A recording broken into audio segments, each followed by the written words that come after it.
প্রিয় দর্শক, কিভাবে আপনারা গুগল ক্রোম ব্রাউজারে আপনাদের ব্রাউজিং হিস্টোরি ডিলিট করবেন।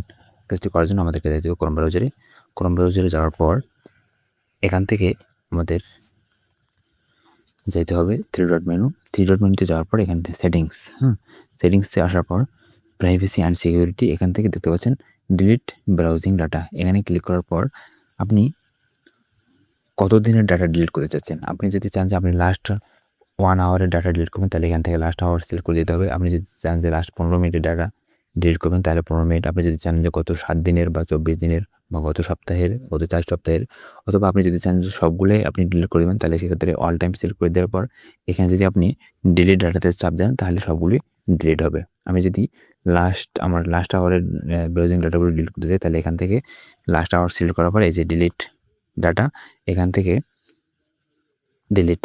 ওকে, আমার লাস্ট গত আওয়ারের সব ব্রাউজিং মানে যতগুলো আমি সার্চ করছি বা কোনো কিছু ওয়েবসাইটে ভিজিট করছি, সবগুলো কিন্তু চলে গেল গত 1 ঘন্টায়।